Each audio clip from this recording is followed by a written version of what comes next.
trebuie date înapoi, că altfel plătim o penalitate, 26 de euro. So with us Messi and all. Yes, we speak Catalan here.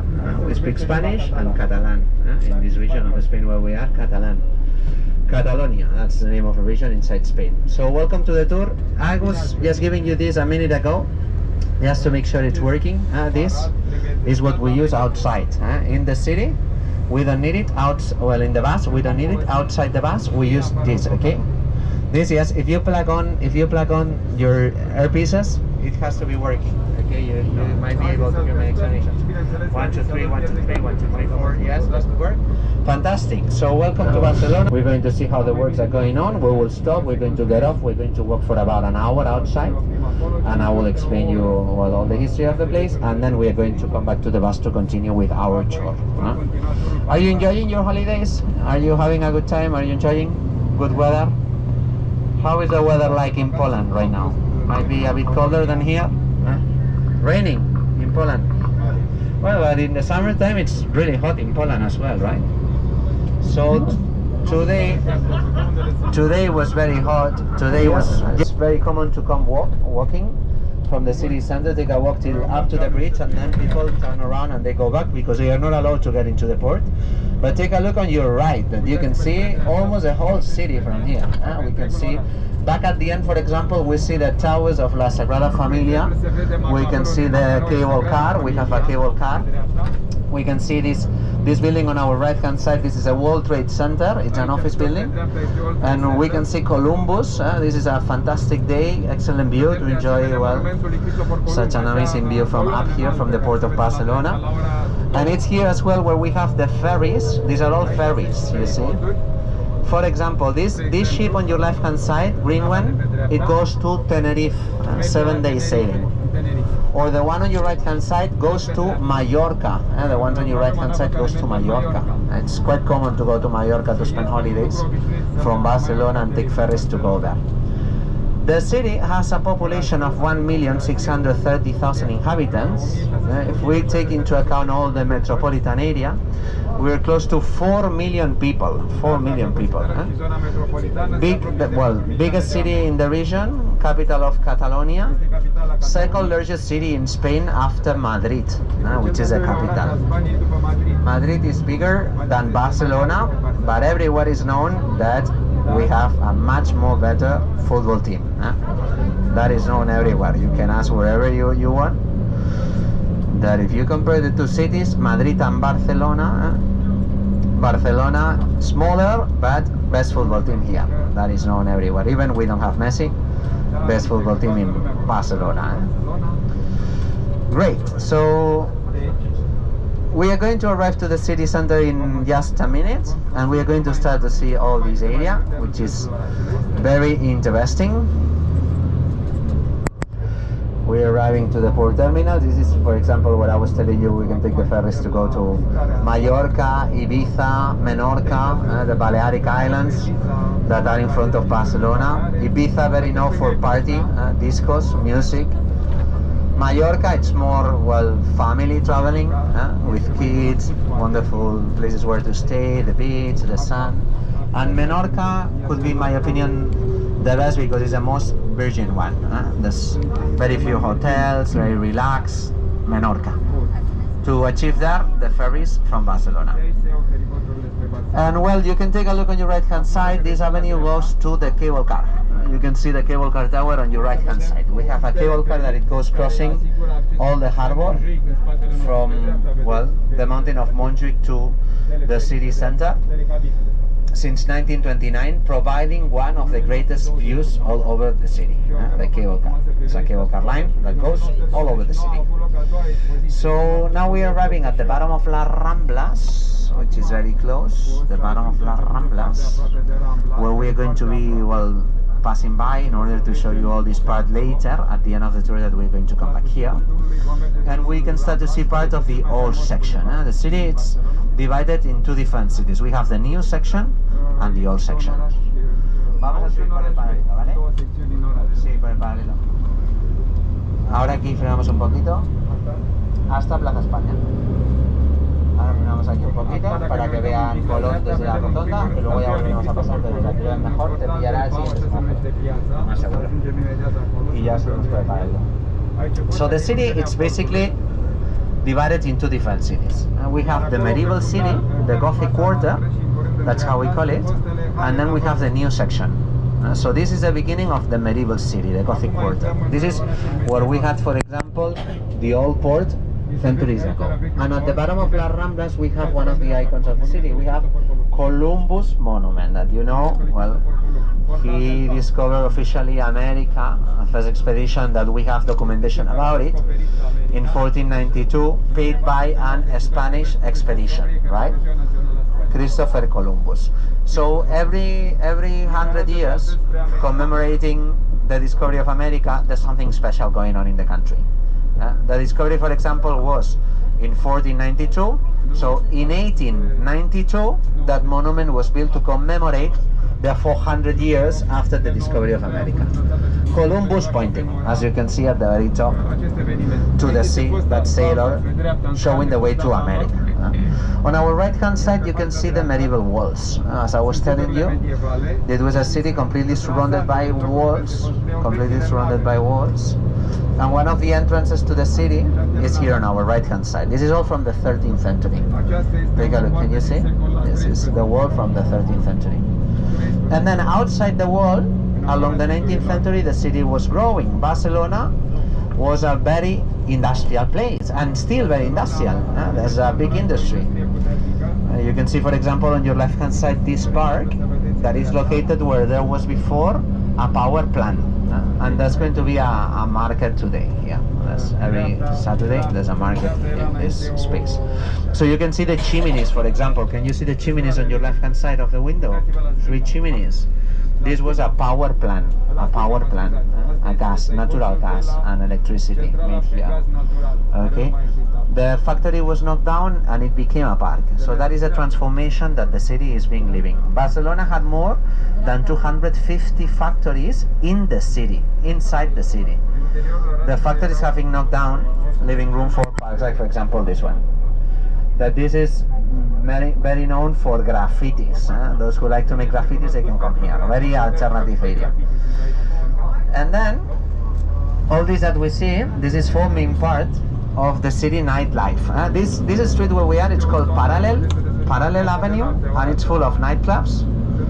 Take a look, for example, on your left hand side, one of the top,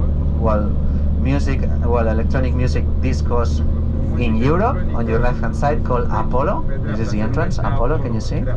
This is a night before pandemic, thousands of people every night going there, every night electronic music festival there at the Apollo. And then all the theaters, there are many theaters here along the way. Teatra Victoria, as you can see, for example, or Teatra Condal on our right hand side, or many theaters.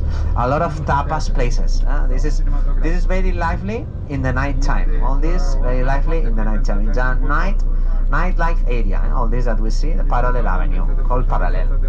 You know, the Spanish, we love to stay outside, we love to, socialize. It's one of the most important things here. And our timing could be completely different to Romanian and Poland timing. Why? Because think that, for example, you see everything's very quiet now, right? Saturday morning, everything's very quiet. People start to have breakfast outside, if they are going out for breakfast, between 10 and 12. This is our breakfast time, 10 and 12. Many of you are having lunch at 12, right? We Spanish, when we move to live outside, when we travel, we always complain. We say, how these people can have lunch so early? What is our lunch time? Our lunch time will be starting by 2. It's between 2 and 4. This is our lunch time. And our dinner time starts by 9 p.m. and finish by midnight. So restaurants are open till maybe 1 in the morning, restaurants. And for example, bars are open till 3 in the night, so late, 3 in the morning. And clubs, if we go party, for example, outside discos, are closing at 7 in the morning. So we live more, it's a different way of living according to the weather. In the summertime, we don't go out that much during the day because it's too hot. So we wait till the night, and then it's where we are going out. And if we have to work, we are working there in the office or at home or whatever, but the activity for socializing is starting by maybe 9 p.m. our socializing time. This street is a border between two different neighborhoods. The one on our left hand side is all narrow streets, and it was a working class area where the workers of the factories they used to live. And on our right hand side is upper class. So it goes dividing two different areas called parallel, remember. And well, you can see the city looks pretty quiet. Traffic in Barcelona is almost always like this. We don't have bad traffic because there are a lot of restrictions for cars arriving from outside, from the suburbs. For example, every parking hour outside on the street everywhere in the city, one parking hour, it is 5 euros. One parking hour outside on the street. Wherever you park in Barcelona, it is 5 euros. All the cars that you see here, for example, park, if they are not from this street, if they are not neighbors, they have to pay 5 euros for 1 hour parking. That's a good way of making people don't use the car and make them take public transportation.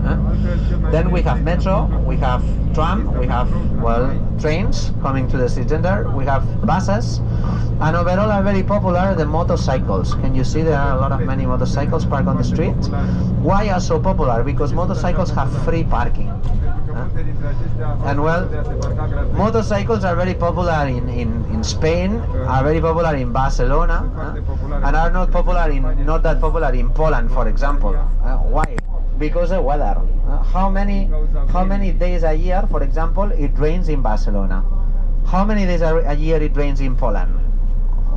Maybe half of the days, right? So in Barcelona it rains 60 days a year. That's all the rain we have, 60 days a year. That's all. So if you have a motorcycle, maybe there are 60 days that you're not going to be taking your motorcycles because you're going to get wet, and then you take public transportation. But there are 300 days that you can perfectly ride your motorcycle, as today, because it's not raining. We have very few rain. No rain, actually. No rain. But the good thing that Spain has is that without having rain, we have a lot of water. Because we have rivers. We have very wide rivers coming down from mountains, the Pyrenees, for example, crossing the whole country, irrigating the whole country. So being a quite dry place, there are rivers making huge green areas. For example, in Barcelona we have two rivers. We have the river Llobregat and the river Besòs passing by the city. Sí, podemos, la web. De altfel, să știți că Barcelona e așezată într-o depresiune aflată lângă mare, înconjurată de munte. Și asta a creat o mare problemă, pentru că orașul n-a avut unde să se dezvolte și s-a dezvoltat mult pe verticală.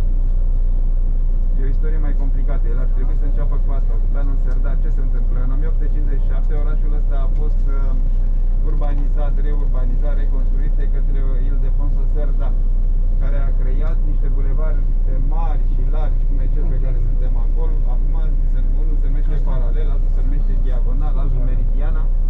Sunt bulevarde foarte largi și în fiecare colț, deci cum se numește, un quartal, există, quartalurile astea însă nu sunt de formă pătrată, cum sunt la noi, ci de formă octogonală, ca să permită la vremea aceea trecerea deci să se întoarcă mai ușor caleștile, căruțele, ce erau, mă rog, calești. Good, so we are arriving to the first venue. All these buildings that we are passing on our left hand side, take a look on your left, this is the convention center.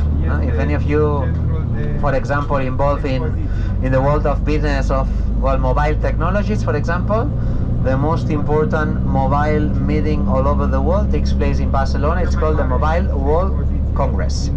The Mobile World Congress. That's taking place here, for example. This is a convention center. And all this was built for a World's Fair that was taking place in 1929, the World's Expo. Those expos that are celebrated every 4 years in a different country. So we had one in Barcelona a long time ago in 1929, and all this was forming part of that area. Was the entrance, actually. Take a look on your left hand side. You can see the two Venetian towers that were the entrance to the World's Fair. on your left hand side. And then on your right hand side, that you see on the construction, that it says Arenas de Barcelona. Arenas de Barcelona, can you see? It looks like a stadium, but it looks old at the same time, right? That is a bull ring for bullfighting. Something that maybe you have seen on TV, one of those, well, Spanish traditions that make Spain a different place. We have bullfighting in the country. Is a tradition with more than 600 years of history, bullfighting. What happened in Barcelona was that bullfighting was stopped. There's no more bullfighting. Yeah. Associations defending animal rights were complaining, and they make it possible. So since 2012, there's no any more bullfighting. You know, every time there's a bullfighting taking place, there are 6 bulls that are killed, and well, that was a very polemic, that was a very controversial decision. A lot of people like it, a lot of people was disappointed because they used to like bullfighting. It goes on everywhere in Spain except Barcelona. That in that sense, it's been always the most open-minded city, the most cosmopolitan city. The building is from the 19th century. Take a look on your right-hand side. On your left-hand side, we're going to be turning around.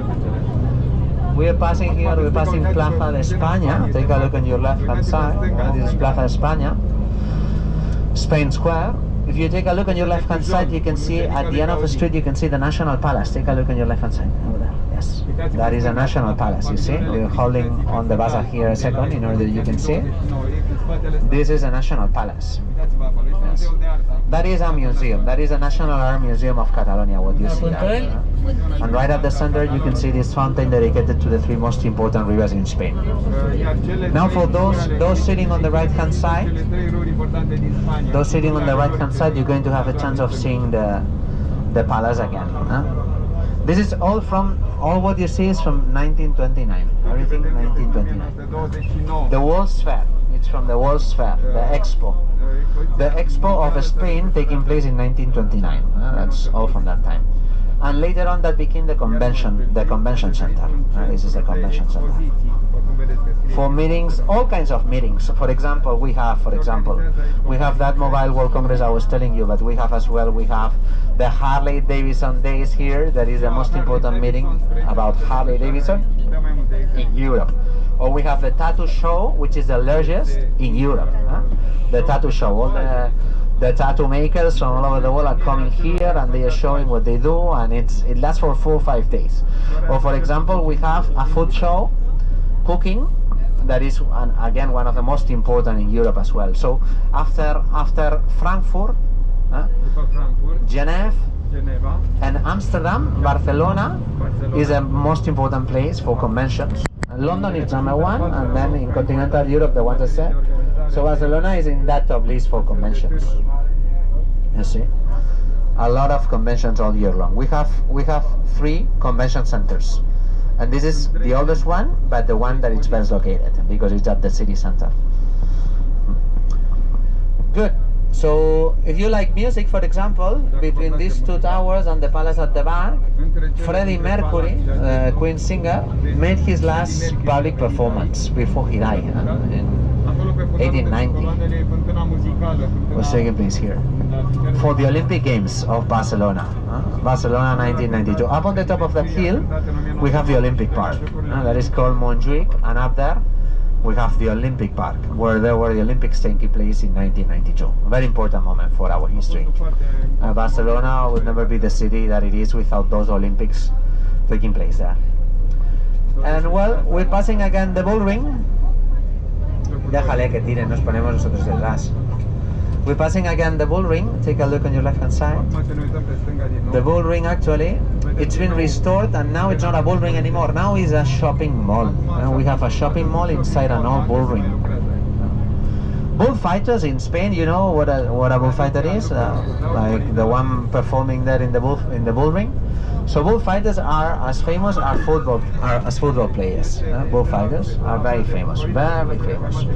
They are seen as a perfect prototype of the Spanish handsome guy, and they are like in TV, in advertisements. You can see pictures of them everywhere. And bullfighters, they are making a lot of money as a football player, more or less. One bullfighter can be making, one of the good ones, maybe 2 million euros a year. One bullfighter. What means that the business it's quite big as well, but only in Spain. only in Spain. They are big celebrities. And many of them, you know, they die. Huh? They die. Bullfighters, some are dying in front of the bull. It's not an easy thing what they do.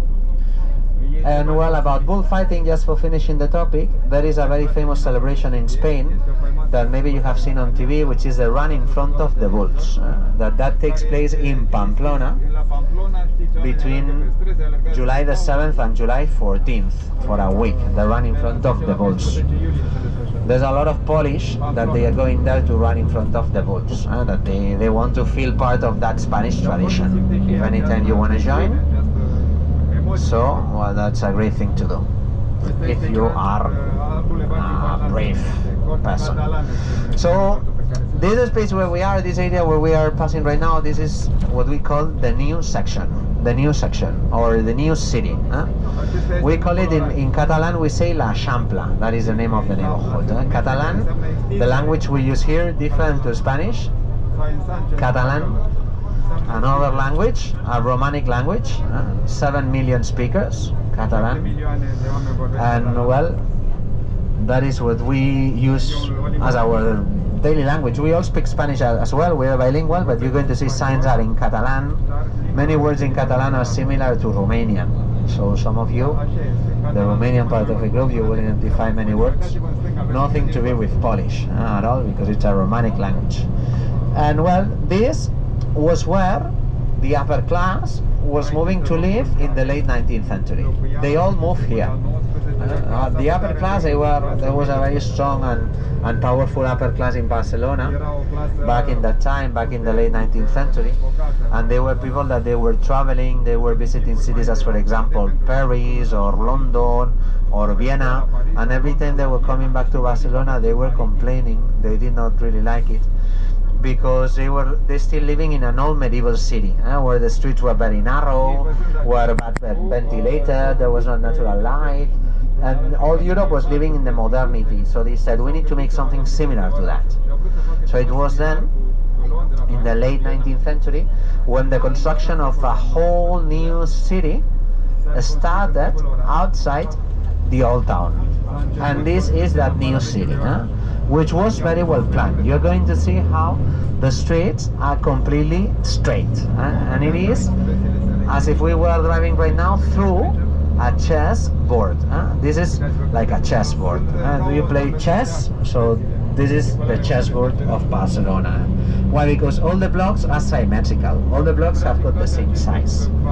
The streets are parallel or perpendicular, as you can see on your left, on your right hand side right now. And furthermore, there's no tall buildings, making that feeling that we are in a very pleasant place to be, very open.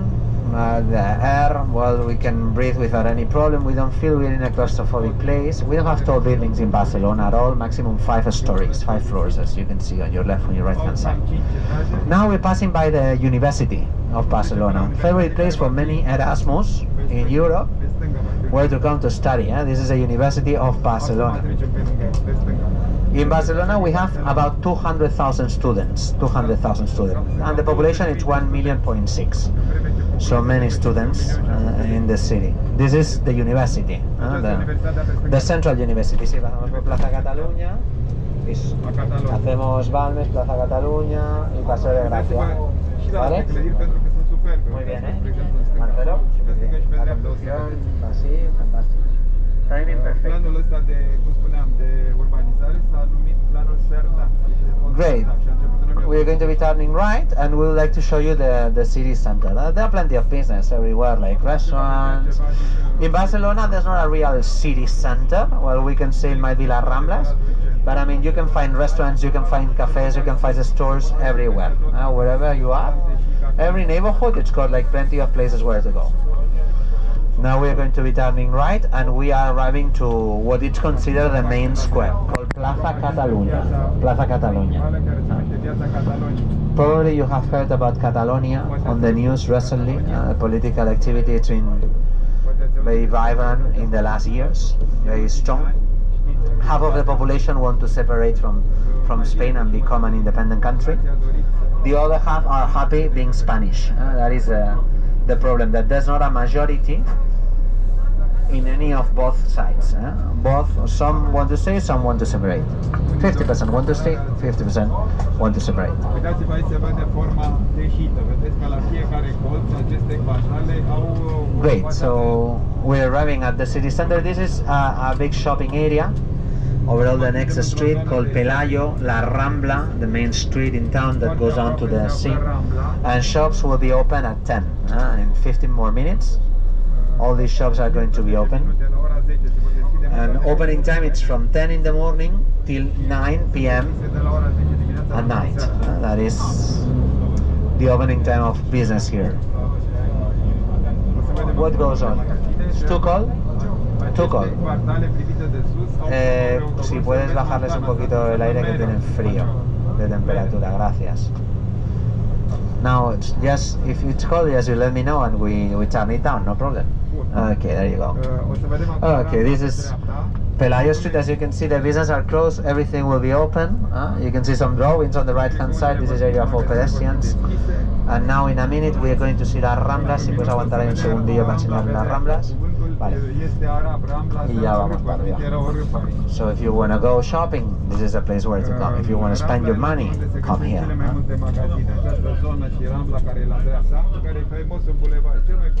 Long time ago, Poland used to be much more cheaper than Spain, but nowadays more or less same price in Poland, same price in Spain, more or less. When we traveled to Poland, long time ago, first time I went to Poland, I was about 14 years old, and everything was much more cheaper than in Spain, but nowadays about the same price. Take a look on your right hand side. You can see Las Ramblas going down the street. It goes down to Columbus Monument. It's a long street, one mile long, 1.5 kilometers. This is the city center, Plaza Catalunya. This is the city center. This is, for example, when FC Barcelona wins, the fans are coming here for celebrations. Or, for example, when there's a demonstration for the Catalan independence, people come down here. Or when we have the city parties that are taking place in about 2 weeks, concerts, everything here. This is the city center, the main square, Plaza Catalunya. Plaza Catalunya. Take a look to the right. You can see the entrance to the old section. No cars in the old section, only pedestrians. This is the medieval city, the old town, the medieval city. And now we are entering at the main street, which is called Paseo de Gracia. This is the best street where to be in Barcelona, the most expensive street, actually the 7th most expensive street all over the world. This is the street, the 7th most expensive all over the world. And right across the street, you can see that there's an Apple store. Can you see the Apple store there on our left hand side? So the Apple store, well, could be interesting, but it's not that much interesting as the building, for example, it is. Because the whole building, that whole building, it's owned by the wealthiest man in Spain. Do you know who is the wealthiest man in Spain, by the way? Wealthiest man in Spain, the richest, the one who has more money in Spain? He is called Amancio Ortega. And he is the owner of that building, for example. And he is the owner of the most important textile corporation all over the world. That it's called Zara. Zara. Do you know Zara? Take a look on your right hand side, right at the corner. So there's a Zara shop, for example. So the owner of all the Zara stores all over the world, he is the wealthiest man in Spain, Amancio Ortega. He has plenty of different brands. As for example, Massimo Dutti across the street. Massimo Dutti owned by Zara as well. They have more than 20-25 different brands that all are depending on Zara. This sir made an empire out of nothing. Amancio Ortega, he started selling pajamas in the 80s in a little shop, and he built that empire. The empire of Zara. Amancio Ortega, that is an empire. He's the wealthiest man in the country, and the Spanish economy is quite strong. So imagine, not easy. Great. So along the street, you are going to start to see the best brands. Like for example, if you want to buy a Rolex, you are at the right place. Or if you want to go to Versace, Gucci, all that brands, From this point on, you're going to see all them, because for all that brands, this is the place where to be in Barcelona. This is the main street. This is the best street where to be. The most expensive street. Where in the early 20th century, everybody wanted to live. So you can see beautiful residences that were paid by the wealthiest families in the city back then. Now all these are hotels, are restaurants, are offices. Rarely we find people living here. For example, the Mandarin Oriental Hotel, take a look on your right. I don't know if this is the best hotel in Barcelona, can be, but for sure it's the most expensive. Like for example, if you would like to stay there tonight, cheapest room they have will be 800 euros, and the most expensive one could be about 7,000 euros. One night. The Mandarin Oriental is the most expensive place where to stay in Barcelona. So one room tonight, no less than 500 euros, one room. A regular bedroom. But if you want to have like the best room they have, 5,000, 6,000, 7,000. When we're having that convention, the Mobile World Congress, that a lot of people's coming here, like for example, long time ago, the founder of Apple, Steve Jobs, stayed there. And that room can be maybe 15,000 euros. And the owner of Facebook, for example, have stayed there for the Mobile World Congress. And take a look on our left-hand side, that we're going to have our first contact with Antonio Gaudí. Antonio Gaudí. Have you heard about Antonio Gaudí? Yes, you will never forget him, Antonio Gaudí. Antonio Gaudí was born in 1852, and he left his print in this city with all this incredible architecture. That building is called Casa Batlló, Casa Batlló, and it's been declared World Heritage by the UNESCO. It was a private home for one family. One family was living in the first and the second floor, and they were renting out the rest of apartments. They commissioned Gaudi the construction in the year 1904, and they were called the Batllós. That was the name of the family. That's why it's called Casa Batlló. How do you say house in Poland, in Polish? Dom. So this is Dom Batlló. That's the meaning, Dom Batlló, the name of a family that paid for the construction. If you take a look at the very top, you can see that it has a shape of a dragon's back. The roof, can you see? The house was inspired in the legend of Saint George and the dragon, our patron saint, Saint George, who is the patron of Catalonia. The patron of Spain is Saint James, but the patron of Catalonia is Saint George, inspiring the legend of Saint George fighting against the dragon. The house was declared World Heritage by the UNESCO, and it's now a museum. Great, so take a look, for example, on your right hand side. We're passing now very interesting buildings as well. All this is Art Nouveau architecture from the early 20th century. Everything you see is from the early 20th century or late 19th century, between 1880 and 1920. All this was built, an entire new city built in 40 years. And well, these were private residences. Did not look like the Gaudi one, because Antonio Gaudi was very exceptional. That exceptional that he was not really understood and he was not really accepted in his lifetime. A lot of people saw him as a strange guy, and they said, well, it's that house, well, it's too much for me. So they prefer something more conventional, as what you can see on your right hand side, you see? Only those that they really wanted to be different, they commissioned the constructions of their houses to Antonio Gaudi. Only those that felt very different were the ones that they were looking for Antonio Gaudi to develop the construction of the new residences in the city. Paseo de Gracia is the name of the street. Paseo de Gracia. Pasear means to take a walk. Paseo. It's a place where to come for a walk. The French word promenade, used everywhere, means the same. Paseo, promenade. So you can see here Gucci, Chanel, Versace, Dior, a place where to spend a lot of money. You see, very, very expensive shopping in this area. So we could see before a Gaudi house on our left hand side, Casa Batlló. Now we're going to see another one on our right hand side. Just in a minute, we're going to see another one on our right hand side. We're going to see Casa Mila. sau La Vedrena. That it was the last construction that Antonio Gaudi made in his lifetime. This is Casa Mila. Take a look at the right hand side. Se spune că In order you can see it. se spune că s-ar fi inspirat din Casa Mila, din right o across the paletă corner. maritimă cu 1912. Antonio Gaudi was by that time 60 years old and he was almost retired. So then was when he got this project from the Milas, that were a very wealthy family who wanted to have an exceptional house in Barcelona. And well, his inspiration, it comes from the waves of the ocean. The house looks like the waves of the ocean. The balconies look like seaweed. Just in a second we're going to see it better. We can be slowing down in front of it. O să vă mai spun ceva, dacă vă uitați la lampadarele astea din stânga, o să vedeți că e un liliac sus. Este de aceeași semnificație ca și la Valencia. Liliacul care s-a așezat pe casa lui Haine în teritoriu. Take a look to the right. The house completely built in stone, avoiding completely the use of the straight line. The family, the Milas, they used to live at the first floor. They were taking the first floor, and there were 16 more apartments that they were renting out.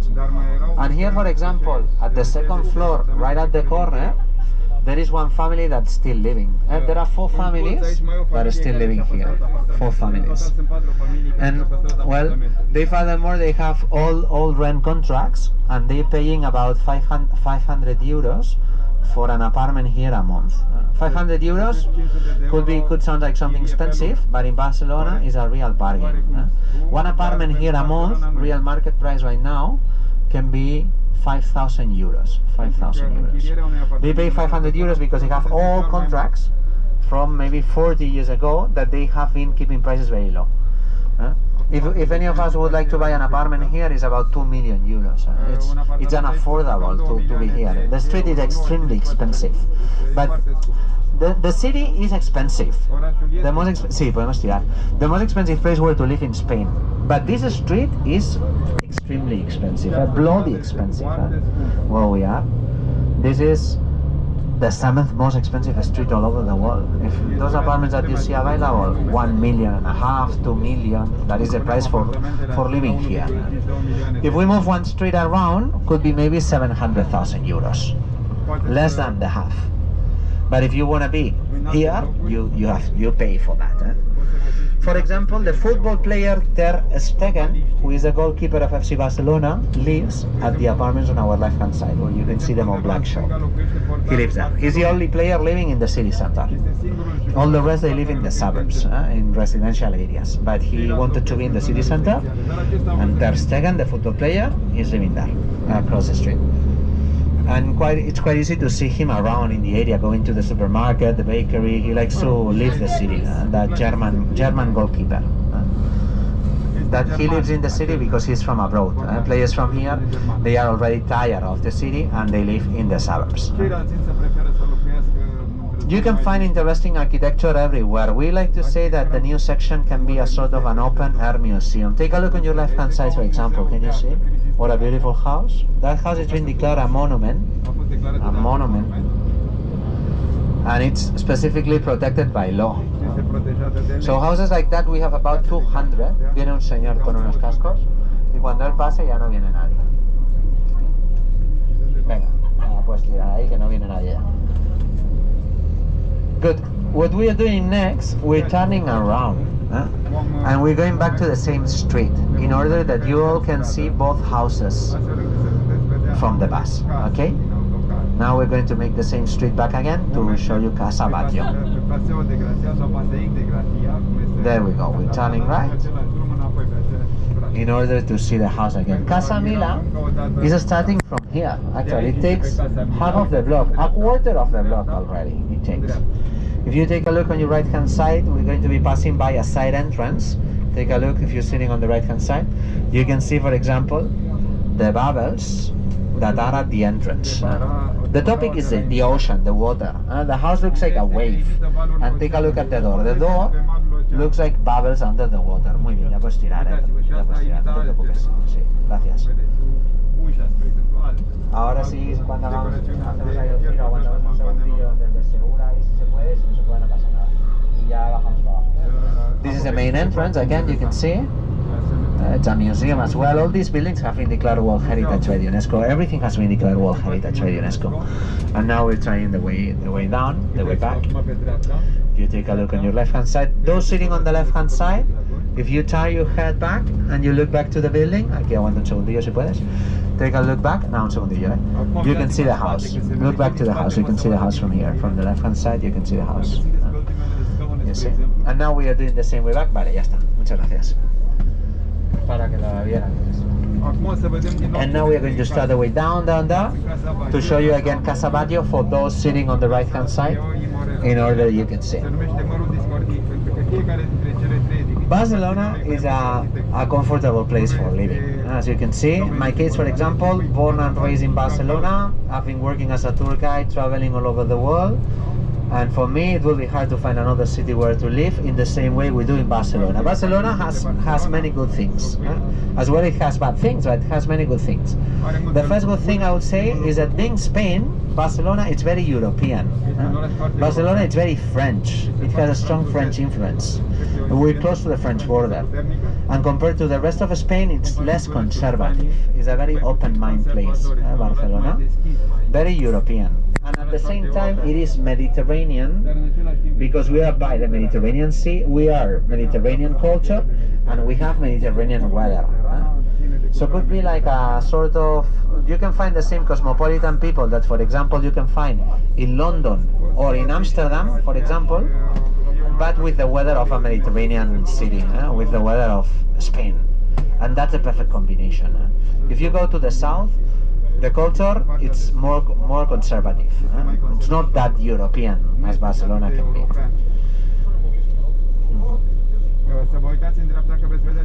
Okay, we're going to start the way down to take you to see again Casa Batlló from the bus.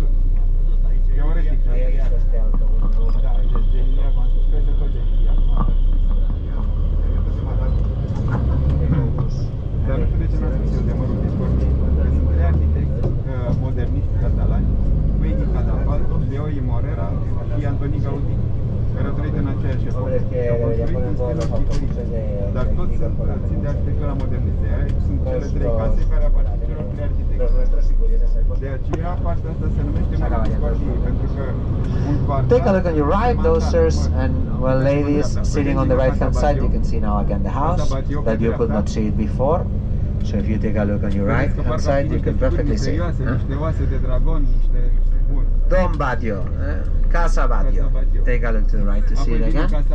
The stained glass windows, for example, at the first floor, all the ceramic tiles covering the facade, are making of that building a very unique construction in the city. The most popular one, I would say. Then there are some other buildings interesting. Take a look, for example, at the one at the corner, Casa Lleó Morera. That's more conventional, but as well very pretty with all those flowers ornating the building. Se me ha caído el boli.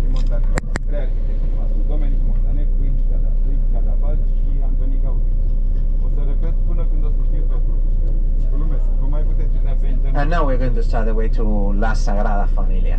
We're going next to La Sagrada Familia. La Casa Amatier se resimte influența flamandă.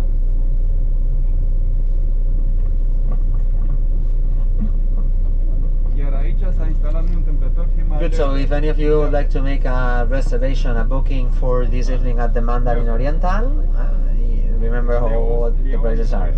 Expensive, really expensive. Average income in the city, average income is 1,600 euros a month. That's the average income, 1,600 euros a month. And the cost of living in Barcelona, it is expensive. With the same money in any other Spanish city, you can live very well in Barcelona. With that income, the average income, it's not easy to live. Barcelona is expensive. Cheaper than big cities in Europe. For example, to have a coffee outside there, that if you can see there are plenty of cafes, one cafe latte, let's say, coffee with milk, as we call it in Spain, one cappuccino, can be a couple of euros, 2 euros, one coffee. Or one beer can be 2 euros 50. And in other areas in the city, one beer might be around €1.80, €2. One coffee can be €1.50. That is regular place in a working class neighborhood. Asta chiar ne preferim că ăsta unul To rent an apartment a month, average price can be €1,000. For a three-bedroom apartment, well located in the city, €1,000 a month. That is the average price. €1,000 a month to rent an apartment.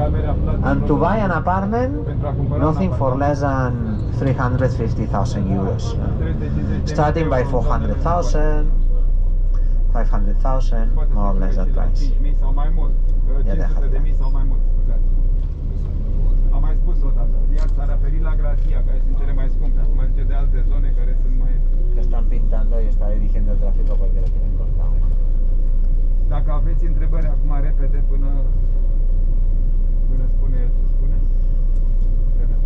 Paseo de Gracia, the main street. Next time you come,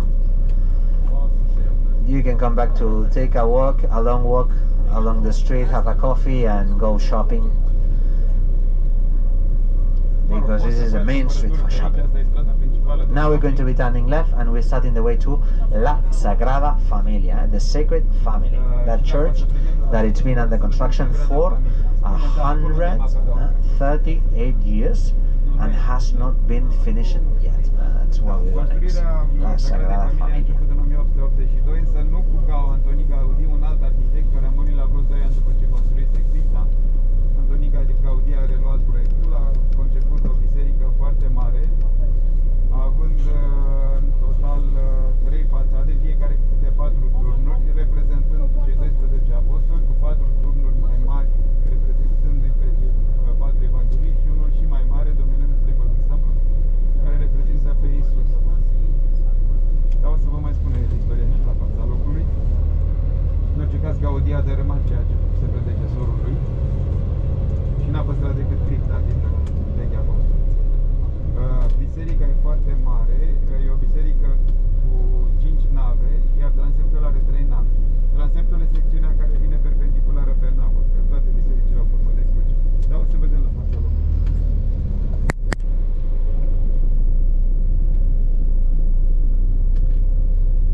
Aici văd că este Consulatul Republicii Argentina, pe dreapta, că scrie pe el, nu de altceva. Era și steagul acolo. Pe fundal sunt două coline. There we go. We're going to continue through this street that is called Gran Via. It is the same one that we were driving along once we left the Bullring and Plaza España, and well, this street is 7 kilometers long. It goes completely dividing Barcelona in two. It's called Gran Via. That means main street. Gran Via. The main street. It's one of the widest streets. The street is 75 meters wide. The street that you see 75 meters wide. Not bad at all. Very wide. And there are four streets as wide as this one, as Gran Via, the widest in the city, with a nice sidewalk at the center, good for running, jogging, or just riding a bicycle, or sitting outside. We don't have too many parks, too many gardens, because Barcelona, it's very populated, a small place, very populated, but the city offers some comfort spots, as for example could be these sidewalks that we're passing right now. Very shadely. There's close to 1 million trees in Barcelona. It's very shadely. Something important for us, because in the summertime we're looking for the shade the most of the time. It's hot outside. Not today. Today it's perfect day for touring, but for example yesterday was really hot. And well, another very comfortable street where to live is this one, Paseo San Juan. Later on we are going to come back here. We're going to drive along the street to see the Triumph Arch at the end of the street. Now we are going to La Sagrada Familia. That's our next spot, where at La Sagrada Familia we are going to be leaving the bus, and there's, well, a good moment to remember you the rules of the tour. that say that we have to remain together all the time. You cannot leave the group at any point, okay?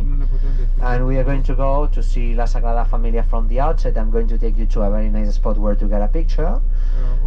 After that you will have, well, a brief explanation of the temple, and if there's any doubt, any question, I'll be glad to answer well, I'm here for that. We are going to see the church from both sides. We're going to be walking around the church, and we are going to come back to the same bus stop together. Important always to mention that, because you cannot get lost. You cannot get lost for any reason. You have to stay with the group all the time.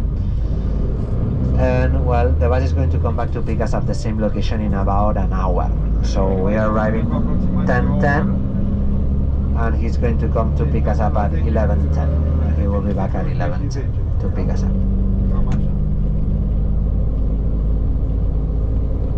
Barcelona, să știți că este un oraș minunat, ceea ce am făcut noi acum e numai așa o trecere de listă, dar merită să fie bătut cu piciorul pentru că sunt mult mai multe lucruri de văzut. Eu am făcut Barcelona de foarte multe ori.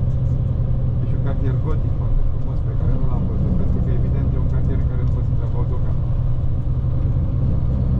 Deci acum, pentru cine n-a fost la Barcelona, e numai un incentiv, să spunem așa, ca să vă trezească interesul.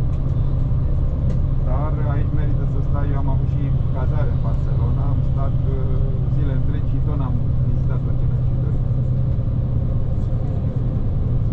We could see before a bull ring.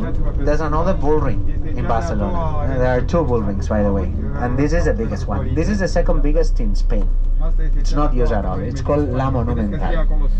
From the outside, I know for foreigners it looks like something strange because it's like a football stadium, you see, similar to a football stadium, but the construction it's completely different. It's very old. You see, it looks like a mix between.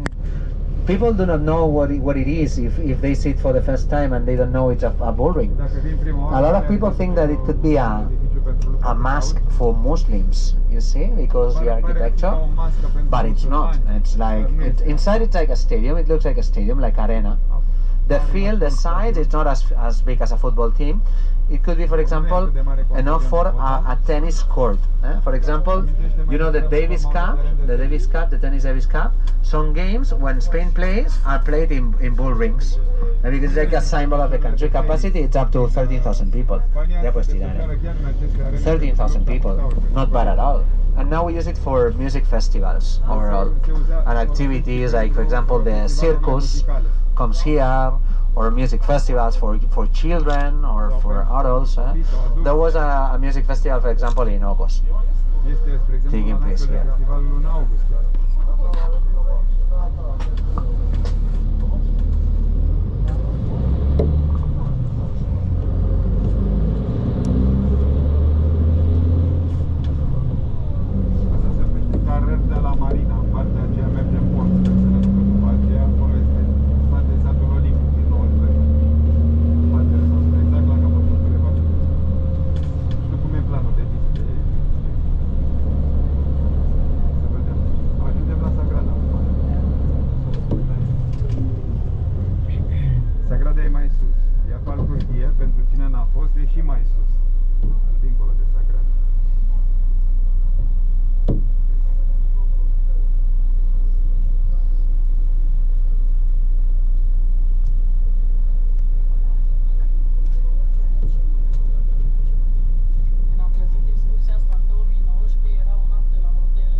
So we are arriving at the bus parking. We're going to be leaving the bus here, and the bus driver will come at 11:10 to pick us up. But we have to be together all the time. Yes, this is an emergency meeting time in case anything happens. And remember, you're not allowed to leave the group. Outside.